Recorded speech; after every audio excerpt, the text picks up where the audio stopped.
आप लोगों के बीच में अपने आप को पाकर मैं बड़ा अच्छा अनुभव इसलिए करता हूँ कि आप वो लोग हैं कि जो अपनी मेहनत से, परिश्रम से, निष्ठा से इस देश को आगे बढ़ाने का काम कर रहे हैं और इस देश के लाखों लोगों को रोजगार देने का भी काम करते हैं। आज भारत के यशस्वी प्रधानमंत्री मोदी इस मिशन पर लगे हुए हैं कि हम भारत को आत्मनिर्भर कैसे बना पाएं, विश्व गुरु पुनः भारत स्थापित हो और भारत सारी दुनिया का नेतृत्व करने की शक्ति रखते हुए विकसित भारत के रूप में कैसे आगे बढ़े। उनका ये विजन अपने लिए नहीं है, क्योंकि उनका अपना कोई परिवार नहीं, हम ही उनके परिवार हैं। आज हम सबको गौरव इस बात का है कि दुनिया बहुत बड़ी है, सभी देशों में प्रधानमंत्री, राष्ट्राध्यक्ष भी हैं, लेकिन इतना त्यागी, तपस्वी, परिश्रमी प्रधानमंत्री जो भारत के पास है वो दुनिया में किसी के पास नहीं है। हम गर्व के साथ कह सकते हैं कि हमारे प्रधानमंत्री ऐसे निर्लोभी, ऑनेस्ट, जिनके नाम अपनी साइकिल भी नहीं है, लेकिन इतने बड़े देश का संचालन जिस परिश्रम से चहुमुखी विकास करते वो आगे बढ़ा रहे हैं, उस सारे मिशन में जब तक मैं और आप सहयोगी नहीं बनेंगे तो हम तेजी से भारत को विकसित भारत नहीं बना पाएंगे। ऐसे अवसर पर जैसे आज आप लोग बैठे हैं, Gujarat chamber of commerce and industries के लोग, जहां पुरुष वर्ग इस मिशन को हजारों साथियों को जोड़कर आगे बढ़ा रहा है, उसी तरह आपने महिला शक्ति को मजबूती के साथ में जोड़ने का जो अभियान किया है, इसके लिए मैं आपको बहुत बहुत बधाई देता हूं, साधुवाद देता हूं और आपका अभिनंदन करता हूं। भाई और बहनों, हमारे देश में एक मिथक रहा है कि पुरुष ज्यादा शक्तिशाली है और महिला में वो क्षमताएं नहीं होती। लंबे काल तक भारत के, विशेष करके मध्यकाल में ये स्थिति पैदा हुई। मेरी बहनों, आप अपने अस्तित्व को पहचानो। हमारा जो भारत का आदिकाल था वो स्वर्णिम युग था। उस युग में पुरुष और महिला में कोई भेद नहीं था। जो वेद के मंत्रों की व्याख्या ऋषि लोग किया करते थे, उन्हीं वेद के मंत्रों पर पूर्ण अधिकार उस समय की महिलाएं भी रखती थी। यमी, घोषा, लोपा, मुद्रा, सरसा, विश्ववारा, ये उस काल की ऋषिकाओं के नाम हैं। और ऐसी ऐसी गार्गी जैसी महिला इस देश में पैदा हुई कि जिसने महर्षि याज्ञवल्क्य को भी भरी सभा में कुछ प्रश्नों में ऐसा उलझाया कि वो उत्तर नहीं दे पाए, आध्यात्मिक भी। यानी कि इतना योग्यता भारत की देवियों पर, शास्त्रों पर अधिकार के रूप में देखी गई है। और भारत के आगे आने वाले युग में जब हम आदर्श की बात करते हैं तो हमने वीरता का आदर्श दुर्गा के रूप में देखा है, हमने विद्या का आदर्श सरस्वती में पाया है, और हमने आनंद का आदर्श रति में पाया है, और हमने भगवान का आदर्श जगत जननी में पाया है। और वो मातृ स्वरूपा, वो माँ है। माँ का दर्जा आदि काल से पुरुष से भी ज्यादा आदरणीय क्यों रहा है? वो इसलिए रहा कि मातृशक्ति ने जिस गंभीरता के साथ, जिस त्याग और तपस्या के साथ अपने उत्तरदायित्वों का निर्वह किया, इतना पुरुष अडिग नहीं हुए। आज भी मैं अनुभव करता हूं कि ग्रामीण क्षेत्र से गांव की एक अशिक्षित बेचारी अनपढ़ महिला और आज कीर्तिमान स्थापित करती हुई महिलाएं अब भी कुछ भारतीय जीवन मूल्य जो उनमें हैं वो हम में नहीं काम कर पाते। नारी, मैं सवेरे इसी हॉल में एक यहीं पर एक कार्यक्रम और चल रहा था पत्रिका अखबार के लोगों का, उसमें भी मैंने चर्चा की। वेदों में मेरी बहनों आपके लिए लिखा है स्त्री ही ब्रह्मा बभूविथ, अर्थात भगवान के बाद इस दुनिया को चलाने की व्यवस्था में यदि किसी का योगदान है तो नारी जाति का है।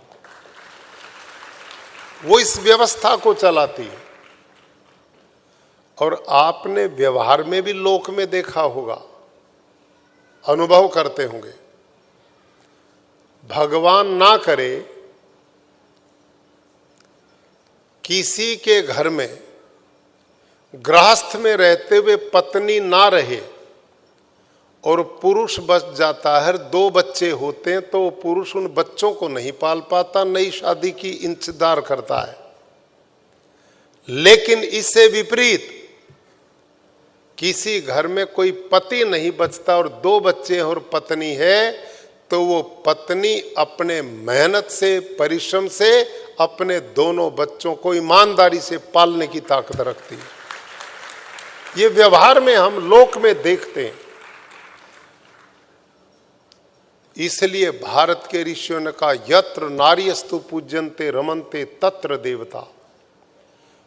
नारी जाति की जिस समाज में सम्मान होता है, जहां इज्जत होती वहां देवता वास करते हैं। और जिन घरों में नारी के दुख के आंसू गिरते हैं वहां पर ऋषि लोग कहते हैं कि वहां के धर्म कर्म के पुण्य सभी नष्ट हो जाते हैं और वहां अशांति होती है, सुख नहीं होता।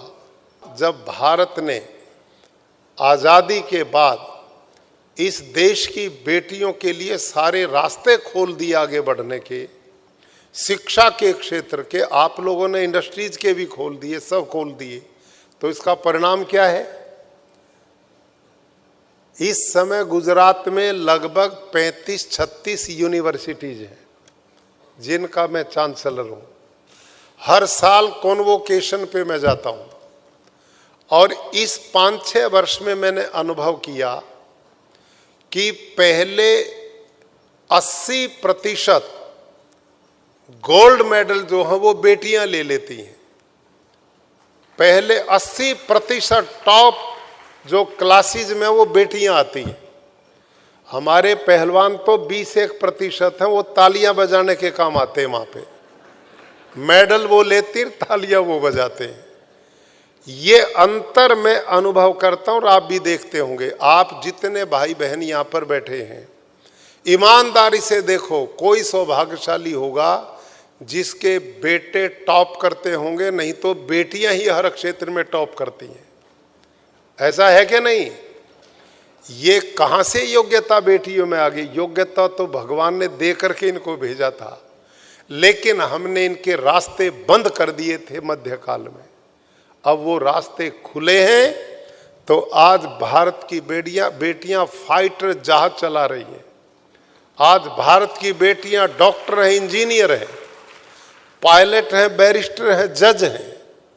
और आज इंडस्ट्रीज के क्षेत्र में इतनी बड़ी संख्या में आपने बहनों को आमंत्रित किया, तो कोई ऐसी रास्ता नहीं कि जिसमें बहन बेटियां लगन और निष्ठा से, पहचान बनाते मजबूती से अपनी स्थिति दर्ज ना कराती हूं। इनमें अनुपम क्षत्र दिया भगवान ने। नारी में सबसे बड़ा गुण दिया धैर्य का, संतोष का। और ये बेचारी बीमार होते भी, दुखी होते भी अपनी बीमारी भी नहीं प्रकट करती। घर वाले दुखी नहीं होने चाहिए, खुद काम पे जुटी रहती है। आज भी एक जुल्म हम इनके साथ करते हैं। हम व्यवहार में देखते हैं ये चीज। पति भी नौकरी करता है और पत्नी भी नौकरी करती है, लेकिन पति साहब नौकरी करते हुए भी दबाव उन पर बनाए रखता कि घर का काम तो तू नहीं करना है, ये मेरी ड्यूटी नहीं है। होता कि नहीं बहनों? ऐसा यही चलता है। जबकि आज यही बात हो रही थी, अर्धनारीश्वर भगवान की एक व्यवस्था है। उसका मतलब ये है कि हम एक दूसरे के प्रति समर्पण भाव रखें। पति पत्नी के प्रति, पत्नी पति के प्रति जब पूर्ण रूप से एक दूसरे की भावनाओं का सम्मान होता है, इज्जत होती है, तो वहाँ पर मिलजुल करके घर में जो सुख संतोष होता, तो वो भी वृद्धि का कारण बनता है। जिस घर में शांति है, जहाँ पर एकता है, प्रेम है, स्नेह है, वहाँ पर विकास को कोई रोक ही नहीं सकता। वहाँ उन्नति होगी ही होगी। जहाँ लड़ाई है, झगड़े हैं, तनाव है, मुकदमेबाजी है, वहाँ काम में मन कहाँ लगेगा? उन्नति प्रगति कैसे होगी? और ऐसे घरों के बच्चे जब घरों के इस वातावरण को देखते हैं तो वो भी विकास के रास्ते से भटक जाते हैं। बहुत बड़ा क्लेश उनके जीवन के लिए दुखदाई बन जाता है। तो हमारी जो कल्चर संस्कृति है, इसमें बहुत अच्छा उपदेश भगवान ने वेद में दिया है। अनुव्रत है पितु पुत्रो मात्रा भवतु सम्मना जाया पत्ये मधुमतिम वाचम वदतु शांतिभाव। कि हमारे घर क्या हो, स्वर्ग कहाँ पर मेरी बहनों और भाइयों? वेद में पूछा ये स्वर्ग और नरक क्या है? हम जितने लोग बैठे ना ये सोचते हैं और ऐसी चीजें हमारे दिमाग में बिठा रखी हैं कि आदमी जब इस दुनिया को छोड़ के जाता है तो अच्छे कर्म किए हैं तो वो कहीं बढ़िया आलीशान बिल्डिंगें भगवान ने बना रखी, वहाँ मौज लेगा, और जो बुरे कर्म किए तो बड़ा दुखदाई नरक में जाएगा। ऐसी धारणाएं हैं। लेकिन वेद में एक स्वर्ग सुक्त है। उसका स्वर्ग का अर्थ क्या है? सुख का नाम स्वर्ग है और दुख का नाम नरक है। यहीं पर आप स्वर्ग बना सकते हो और यहीं पर नरक बना सकते हो। अलग कोई जगह नहीं, यहीं पर स्वर्ग और नरक है।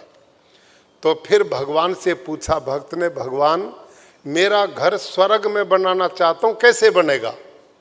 तो वहां परमात्मा ने वेद का मंत्र मनुष्य को देते कहा, अनुव्रत है पितु पुत्रो मात्रा भवतु सम्मना जाया पत्ये मधुमतिम वाचम वदतु शांतिवाम।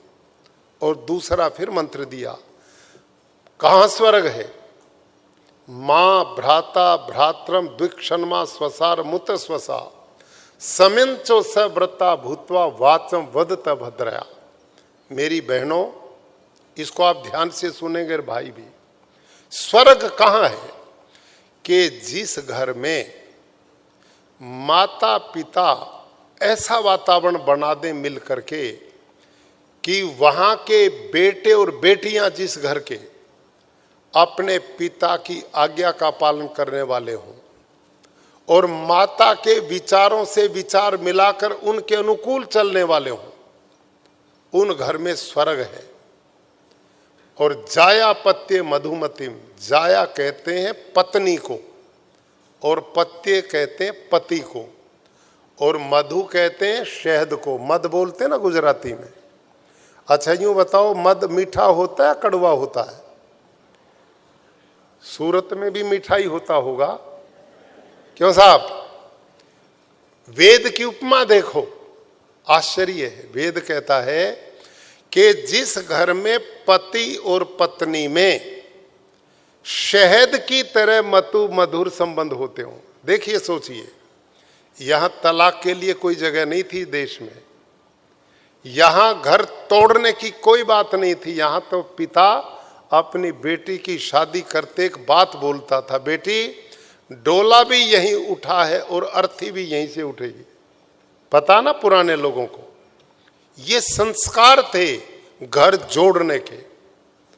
आज तो शादी से पहले तोड़ने के प्रोग्राम। हमने घरों को स्वर्ग बनाना है, तो स्वर्ग कैसे बनेगा? जहां पति और पत्नी में शहद मध की तरह मिठासपूर्ण संबंध होते हो, एक दूसरे के लिए समर्पण भाव से जीते हो। आप तो सारे हिंदू रीति से विवाह किए लोग बैठे होंगे। हमारे यहां तो विवाह के समय से मंत्रों का पाठ होता था। मम व्रते ते हृदयम ददामि मम चित्तम अनुचित्तम ते अस्तु मम वाचम एक मना जुषस्व प्रजापतिस्त्वा नियुक्तो मह्यम। कितनी ऊंची बात थी।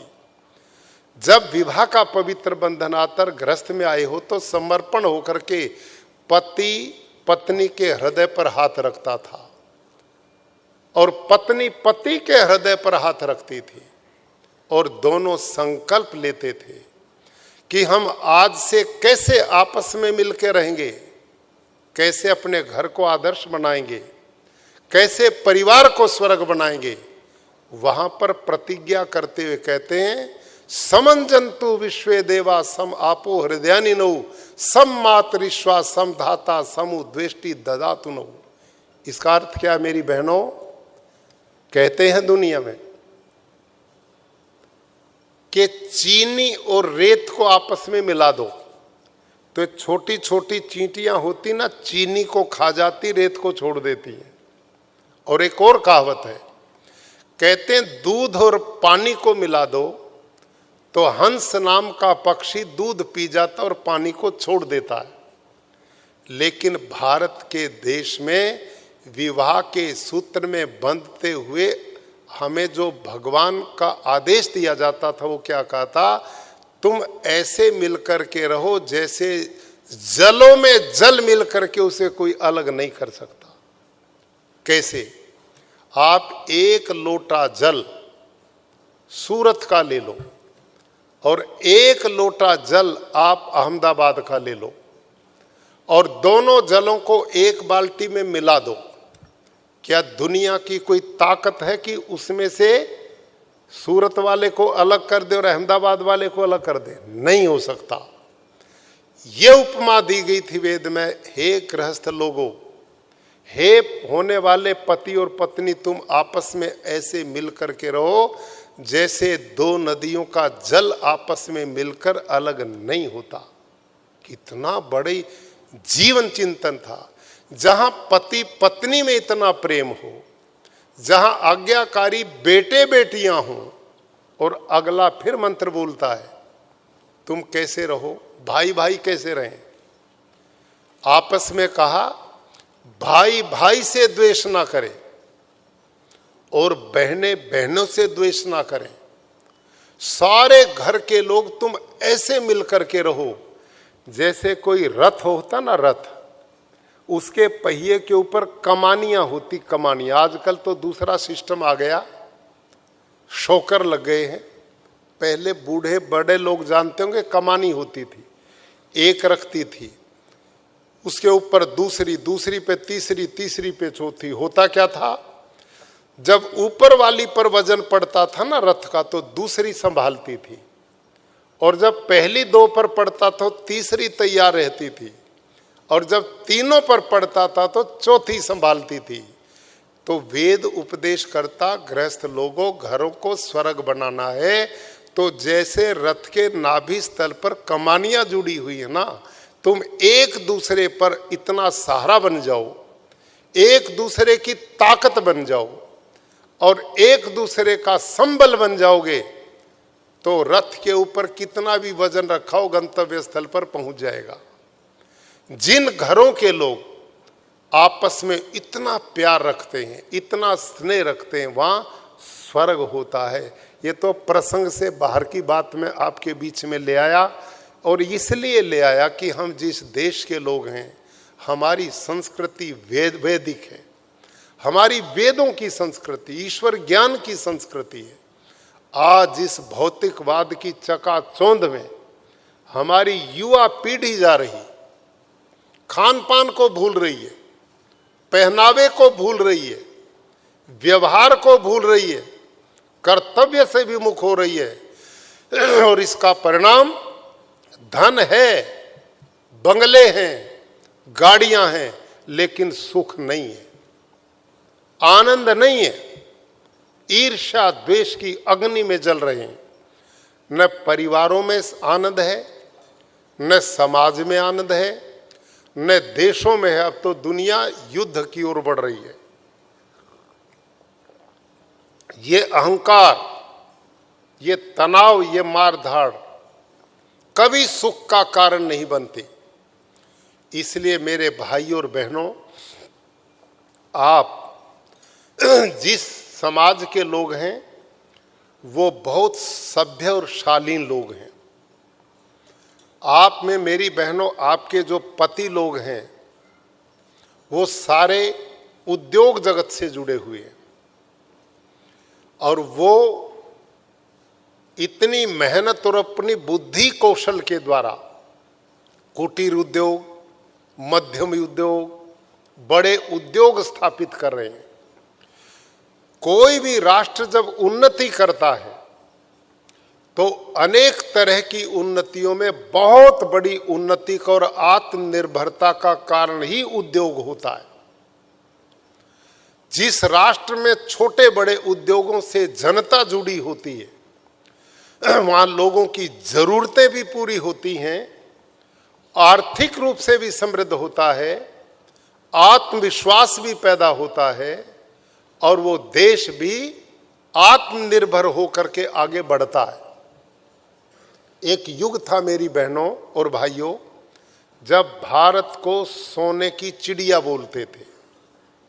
ये मन गढ़ंत बात नहीं है। कभी आप ये सोचें कि ये कथानक मिथक बन गया, ऐसा नहीं था। इस बात के पीछे बहुत बड़ा लॉजिक है, सत्यता है। भारत का इतिहास दुनिया में सबसे पुरातन है। सृष्टि की उत्पत्ति साइंटिस्ट लोग कहते हैं लगभग 2 अरब साल हो गए हैं। आज साइंस कह रही है, साइंटिस्ट बोल रहे हैं कि दुनिया को बने लगभग 2 अरब साल हो गए। लेकिन भारत लगभग पे नहीं था। यहाँ तो सटीक गणित के द्वारा पूर्ण व्यवस्था का देश था। भारत के लोगों ने सृष्टि संवत की गणना की, लगभग 2 अरब साल नहीं दुनिया को बने। उन्होंने गिनती करके बताई 1 अरब 96 करोड़ 8,53,125 साल दुनिया को बने हो चुके हैं। ये हमारी प्रामाणिकता है, ये प्रामाणिकता है। और ये भारत किसी युग में आर्यवर्त था, फिर ये भारतवर्ष हुआ, फिर ये विदेशी आक्रांतों के कारण हिंदुस्तान बना दिया गया। आज अंग्रेजों ने इसको इंडिया बना दिया। लेकिन इतने नाम इस देश के होते हुए भी मध्य में इस देश का नाम सोने की चिड़िया के नाम से भी जाना जाता था। वो क्यों था? उसका कारण क्या था?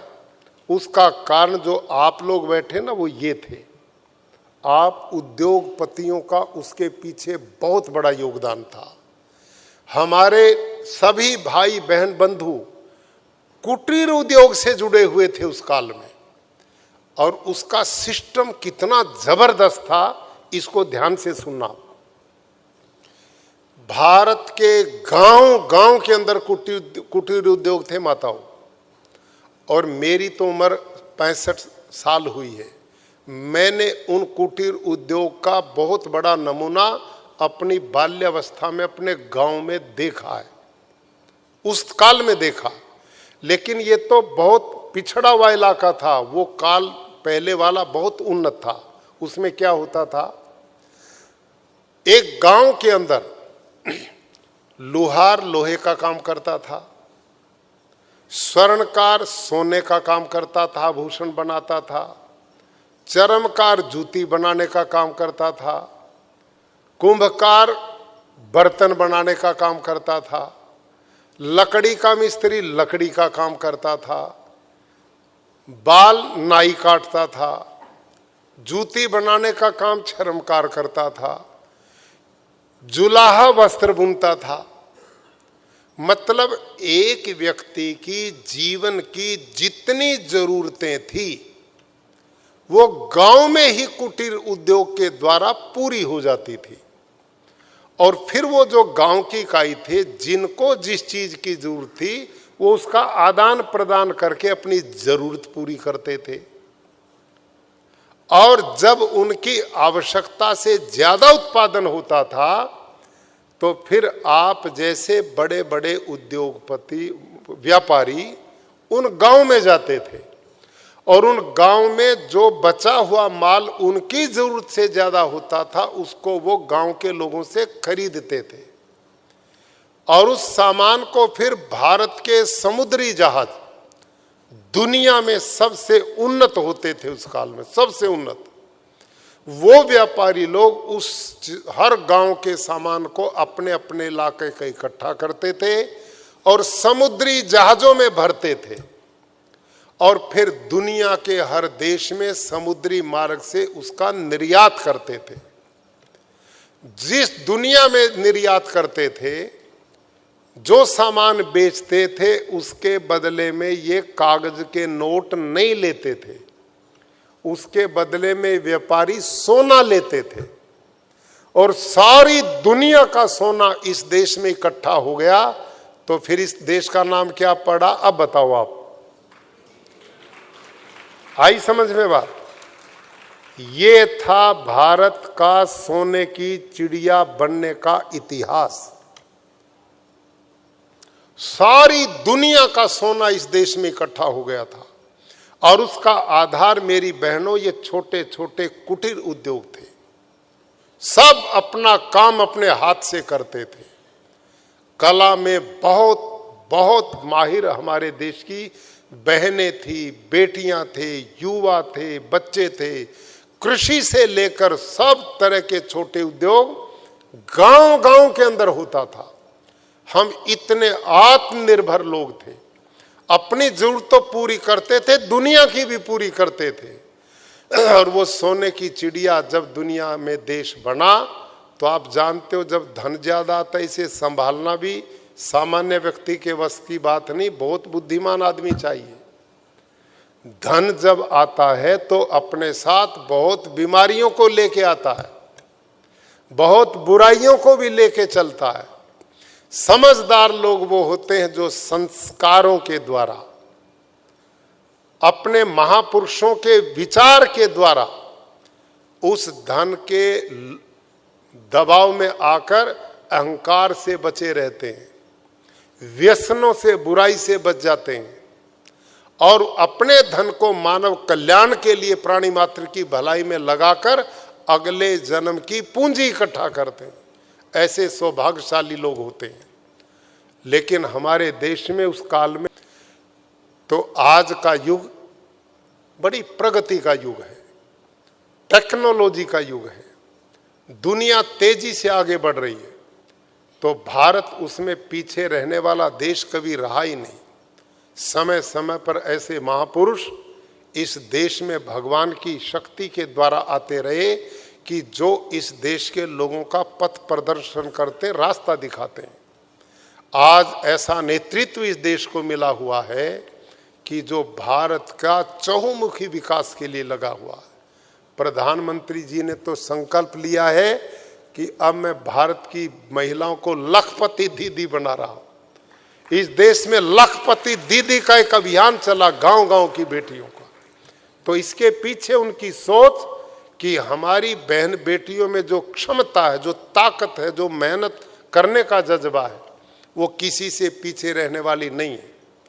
चाहे वो कुटीर उद्योग का क्षेत्र हो, बड़ा क्षेत्र हो, कहीं पर भी उनकी जिम्मेदारी दी जाती तो उसको पूरा करती है।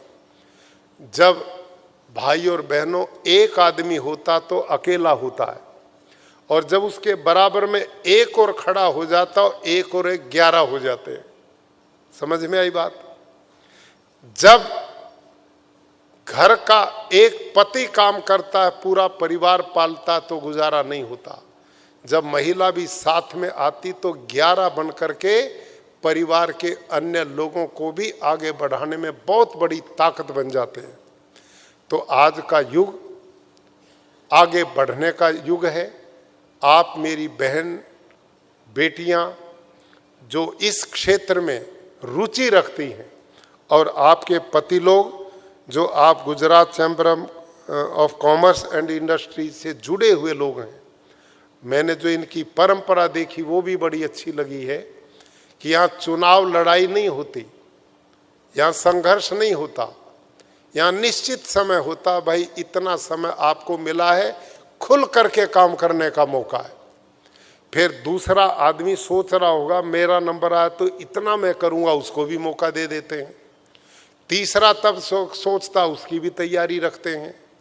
और पत्नियों को भी पीछे नहीं रहने देते, पति साहब हटे तो पत्नी जी आगे आ गई हैं, मयूरी बहन। तो ये कितना बढ़िया आप लोगों ने, यही तो आपकी समझदारी है, यही विवेकशील लोगों का है। काम करें, झगड़े नहीं। और गुजरात की ये पहचान है कोऑपरेटिव सिस्टम। देखो यहाँ का एक अमूल छोटा सा काम, 2-4 भैंस के दूध से तैयार हुआ काम आज अमूल विश्वव्यापी एक बहुत बड़ा आंदोलन बन गया। कितना बड़ा, 30-35 लाख खेडूत उसके साथ जुड़े हुए, इतना बड़ा काम। तो छोटी चीज बड़ा बन जाती है जब लोगों में आपस में एक दूसरे का सहयोग करके आगे बढ़ने का भाव होता है। तो आपका जो कार्यक्रम है वो इतना खुली सोच का है कि इसमें सबको आप काम करने का मौका देते हैं, सबकी हेल्प करते हैं। महिलाओं को भी साथ में जोड़ लिया। अब पढ़ने वाली बेटियां जो इस दिशा में आगे बढ़ना चाहती, उनको भी आप पहले से तैयार कर रहे हैं। सब आगे बढ़ेंगे तो देश आगे बढ़ेगा। अपनी ही उन्नति में जो संतुष्ट है वो मनुष्यता नहीं है। सबकी उन्नति में जो अपनी उन्नति समझना, ये मानता है। और ये सोच आप लोग जो दे रहे हैं, आने वाली पीढ़ियों को भी जोड़ रहे हैं, हमारी बहनों को भी रास्ता दिखा रहे हैं। और बहनों को जो काम दिया जाता है वो कभी पीछे रह ही नहीं सकती। जहां महिलाओं को काम आप सौंप देंगे, आप निश्चिंत हो जाइए, वो उसको पूरा करके ही दम लेंगी। ये इनकी मेहनत का एक तरीका रहता है। अंत में इतना ही मैं एक नम्र निवेदन करूंगा, अपने परिवार के लोगों के बीच में हूं। हमारी बहनें ज़्यादा आई हुई हैं। मेरी बहनों, प्रगति करो, उन्नति करो, हर क्षेत्र में आगे बढ़ो, कोई रुकावट नहीं। लेकिन मेरा नम्र निवेदन है, भारत की संस्कृति के बहुत बड़े कुछ मूल सिद्धांत हैं, उनको मत छोड़ो। यदि हम जड़ों से कट गए तो पेड़ सूख जाएगा। हमने जड़ों से जुड़ा रहना पड़ेगा। ये जो अल्ट्रा मॉडर्नवाद है ना यूरोप का, इससे बेटियों को भी बचाओ, खुद भी बचो। ये किसी काम का नहीं है, तनाव, अशांति, प्रतिस्पर्धा देगा। आदमी होड़ लगा करके कभी भी सुखी नहीं रह सकता। संतोषाद अनुत्तमम सुख लाभ है। दुनिया में सुख का आधार संतोष है। एक व्यक्ति अरबों खरबों पति है लेकिन फिर भी और की इच्छा रखता है, और एक आदमी झोंपड़ी में है और उसी में कहता बहुत भगवान ने दे दिया। बताओ दोनों में सुखी कौन सा है? सुखी बताओ कौन सा है? सुखी तो झोंपने वाला। न वित्तेन तर्पणियो मनुष्य। आदमी की इच्छाएं कभी पूर्ण हो ही नहीं सकती। महाभारत में इसके बारे में लिखा, हविषा कृष्ण वर्त में वह भूया एवा भी वर्धते। इच्छाओं को, ऐषणाओं को शांत करना भाई और बहनों ऐसा है जैसे कोई व्यक्ति आग में घी डालकर आग बंद करने का प्रयास कर रहा हो। समझ में आई बात? नहीं आई? दोबारा सुनो ध्यान से। ये ऐषणाएं, ये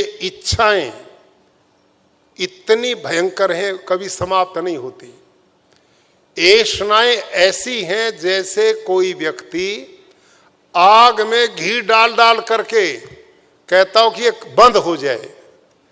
आग में घी डाल कर वो बंद होगी या प्रज्वलित होगी? तो ऐष्णाएं आग में घी डालने का काम करती हैं। तृष्णा न जीर्णा भयमेव जीर्णा। ये तृष्णाएं जीर्ण नहीं होती बुढ़ापे तक, हम ही जीर्ण शीर्ण हो जाते हैं। हमारे ही काम हथियार डाल देते हैं काम करना।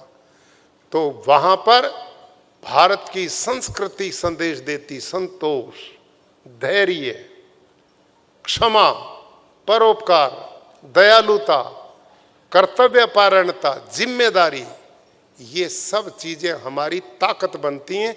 ये हमारी संस्कृति की देन है। आप सब बहनों और भाइयों से मेरा निवेदन है, बच्चे हमारी सबसे बड़ी पूंजी हैं।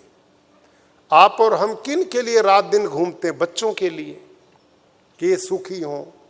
लेकिन हम आज उन बच्चों पर इतना ध्यान ही नहीं दे पा रहे जितना उनके निर्माण में दिया जाना चाहिए।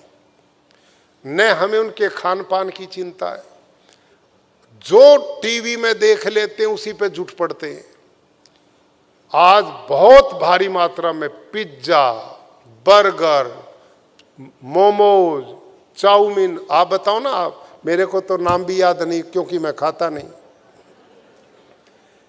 ये जो आहार है ना मेरी बहनों, ये बच्चों के लिए स्वास्थ्यप्रद नहीं है। आप अपने बच्चों को अपने घर में बनाई हुई चीज की आदत डालो। ये जो आपने बाहर जाना शुरू किया ना, होटल कल्चर नया पैदा हुआ, ये ठीक नहीं है। ये है बीमारी पैसे के द्वारा। मैं जो बता रहा ना, पैसा बीमारी लेके चलता है।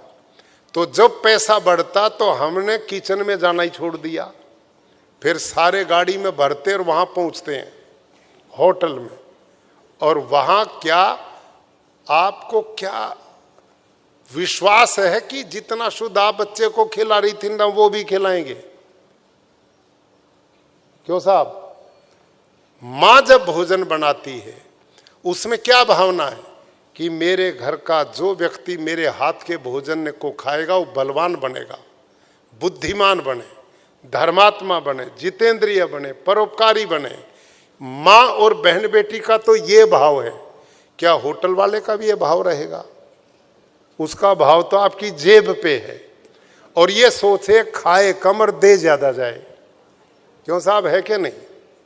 और वो कितने दिन का बना हुआ है आपने कोई चेक किया उसको? आज हालत ये है, बड़ी बड़ी फैक्ट्रियां मैंने देखी हैं, ऐसी बन गई, भोजन बनता अंबाला में हरियाणा में और सप्लाई होता है मुंबई तक बड़े बड़े 5 स्टार में। बताओ, वहां से चला हुआ भोजन वहां कितने दिन में तो पहुंचेगा और वो फिर भी ताजा कैसे रहेगा? वो ताजा इसलिए रहता कि उसमें इतने भयंकर केमिकल प्रिजर्व करने के लिए मिलाए जाते हैं कि वो सड़ता नहीं। और वो जब आप होटल में जाते हैं, 8 घर के लोग साथी होते हैं, 8 ही तरह के खाने का ऑर्डर देते हैं अलग अलग, और 15 मिनट में सबका अलग अलग वैसा बोला वैसे ही आ जाता है। क्या आपसे तेज उनके पास कुक हैं जो इतनी स्पीड से बना देते हैं? क्यों मेरी बहनों, सोचती क्यों नहीं आप ये बात? कुक नहीं है वहां ये बासा भोजन 15-15 महीने का क्या नाम फ्रीजर में लगा हुआ है और ऑर्डर के साथ निकालते, गर्म करते हैं और आपको पकड़ा देते हैं और आप बड़ी खुशी में खाते हैं। और फिर हर आदमी अस्पताल में जाता है। किसी को एसिडिटी, किसी को गैस, किसी का पेट दर्द, किसी को घुटने के रोग, एक और नई बीमारी। घुटने का काम कोई नहीं करता, घुटने सबके खराब हो गए। कमाल देखो आप, घुटने का कोई काम नहीं। पहले लोग हल चलाते थे, खेतों में काम करते थे, पैदल चलते थे, कितना काम करते थे। किसी के घुटने का ऑपरेशन नहीं हुआ एक का भी। देखो आज से 20 साल पहले, आज सबके घुटने खराब है, काम है ही नहीं। क्यों? ये जहर अंदर जा रहा। इससे बच्चों को बचाओ, खुद भी बचो। और मैंने जैसे कहा ना भी, माने हमारे बंधु जीरावाला जी ने एक अभियान मैंने आपके गुजरात में चला प्राकृतिक खेती का, और मैं प्रधानमंत्री जी का आभारी हूं। उन्होंने अब प्राकृतिक खेती को राष्ट्रीय प्राकृतिक खेती मिशन बना दिया है पूरे देश में। अब ये मिशन गुजरात नहीं, पूरे देश में चलने वाला है। उन्होंने इस पे बहुत रिसर्च करवाए हैं, यूनिवर्सिटीज में हुए हैं। आज माँ के दूध में यूरिया है, आज गाय भैंस के दूध में यूरिया आ रहा है। आप जो साग भाजी खाते हो सब में जहर है। इतना जहर यूरिया डीएपी पेस्टिसाइड पड़ रहा, पर्यावरण दूषित, धरती माँ बर्बाद कर दी, पानी पीने का बचा नहीं। आप में कुछ तो लोग ऐसे बैठे होंगे जिन्होंने कहीं पर भी पानी पिया होगा। ये बोतलें नहीं थी, देखा किसी ने वो जमाना है, अब भूल गए। क्यों साहब, आज से 30 साल पहले कौन बोतल लिए फिरता था? कहीं पर भी हम पानी पीते थे, कोई बीमारी का खतरा नहीं था। आज हमने इतना जहरीला धरती को बना दिया कि कहीं पर पानी नहीं पी सकते, हवा लेने की बची नहीं, खाने के लिए कोई जहर मुक्त चीज बची नहीं।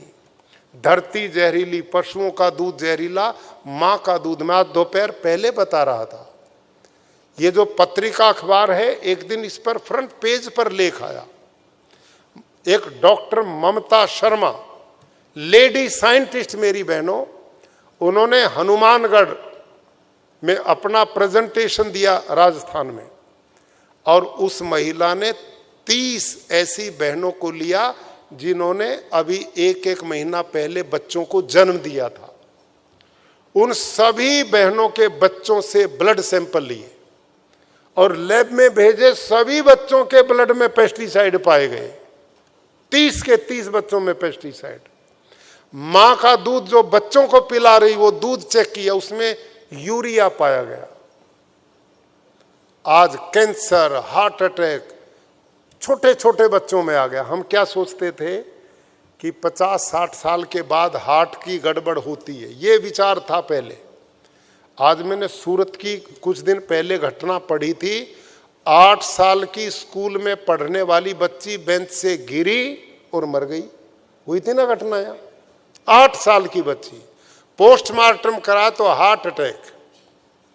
फिर 4-5 दिन के बाद 13 साल की एक बेटी अहमदाबाद में यूं ही गिरी और मर गई, पता लगा हार्ट अटैक। बच्चे ग्राउंड में खेल रहे, गिर गए और मर गए, हार्ट अटैक। सीढ़ी पे चढ़ रहे, गिर गए, पड़ गए, हार्ट अटैक। क्या है भाई ये जिंदगी? कहाँ जा रहे हैं हम लोग? ये यूं ही नहीं है, ये खान पान का दोष है। ये जो सारा दिन हम घर में कुछ बनाते नहीं, और जो बनाते उसमें भी यूरिया डीएपी जहर पड़ा हुआ है। तो इस अभियान को हमने चला दिया गुजरात में। 8-9 लाख किसान इस समय प्राकृतिक खेती करना शुरू कर चुके हैं गुजरात में। और आपके सूरत में भी बाजार भी बन गए हैं। हमारे यहाँ के डीएम और कमिश्नर मैडम ने बना दिया, मैं उद्घाटन करके गया था उसका। वहाँ हर हर संडे को, गुरुवार को वहाँ पर प्राकृतिक सब्जियाँ आती हैं। आप उसका प्रयोग किया करो। आप अपने बच्चों को बचाओ, धन कमाओ, वो आप अस्पताल में दे आओगे। बच्चे दुख भोग रहे, वो अलग है। बातें छोटी, लेकिन आप इसको गंभीरता से लो। आप उद्योग जगत में आगे बढ़ो, हमारी बड़ी मंगल कामना है। आपके पति लोग अनुभव लिए बैठे हैं, उस अनुभव का आप लाभ उठा के अपने घर को भी आगे बढ़ाएंगे, समाज को भी बढ़ाएंगे, देश की जीडीपी भी बढ़ाएंगे। ये बहुत शुभ काम है। लेकिन ये सब कुछ के साथ शरीर माध्यम खलु धर्म साधनम, ये शरीर है तो सब कुछ है, ये नहीं है तो कुछ भी नहीं है। ये है ना हमारे संबंध, ये चाचा है, ये पिता है, ये माँ है, ये भाई, ये पत्नी, ये बेटा बेटी, कब तक है? जब तक शरीर है। जब शरीर नहीं रहता तो ये संबंध भी उसके साथ खत्म हो जाते हैं। इसलिए पहला सुख निरोगी काया। आप सब सात्विक आहार लो, और सात्विक आहार घर में बच्चों को खिलाओ। ये कल्चर जो नया डेवलप हो रहा है, ये सुखदायी नहीं है। भगवान कृष्ण गीता में कहते हैं, आहार शुद्धौ सत्व शुद्धि। अन्न से मन बनता है, विचार बनते हैं। आहार ही अशुद्ध होगा तो विचार शुद्ध कहाँ होंगे? इसी का परिणाम है आज आदमी आदमी को नहीं देख पा रहा। परिवारों में पॉलिटिक्स चल रही है, पड़ोस में पॉलिटिक्स चल रही है, देश देशों में पॉलिटिक्स चल रही है, सब जगह युद्ध हो रहे हैं। आदमी में धैर्य इतना भी नहीं बचा कि आप पार्किंग में गाड़ी लगाते हैं वहीं पर गोलियां चल जाती, इतना भी धैर्य नहीं बचा। क्या हो गया? देश देशों से लड़ रहे हैं, पड़ोसी पड़ोसी से लड़ रहे हैं, घर में महाभारत चल रहे हैं। ये सब खान पान का दोष है। हमारा आहार शुद्ध होगा, सात्विक होगा तो विचार सात्विक बनेंगे। और हम जो आहार ले रहे हैं ना वो हिंसक खेती का है। यूरिया डीएपी जंतुनाशक दवाई का काम है मारो मारो मारो, सूक्ष्म जीवाणु मारो, अळसियाँ मारो, पशु पक्षी मारो, ये भी मारो, सारा दिन दवाइयाँ मारने पर है। अब जिस संकल्प विचार में मारना है वो विचार का अंदर जाएगा तो फिर युद्ध ही होंगे, वहाँ प्रेम कहाँ से आएगा? तो इन सब चीज़ों का ध्यान रखते हुए मैं भगवान से कामना करता हूँ आप मुख्य रूप से हमारे बीच में श्री निखिल मद्रासी जी, अशोक जीरावाला जी, विजय भाई, बीजल जी, मितीश जी, हमारी बहन मयूरी बहन और आप सब बंधु पहले अधिकारी, आप तो एक परिवार का हिस्सा हैं। आप जिस सोच के साथ अपने संगठन को मजबूत बनाकर औद्योगिक क्षेत्र में एक दूसरे की मदद करते आगे बढ़ रहे हैं, ये बहुत पुण्य का कार्य है। आपका बढ़ना गरीब लोगों की रोटी का पक्का प्रबंध होना है। आपका बढ़ना देश की समृद्धि का रास्ता है।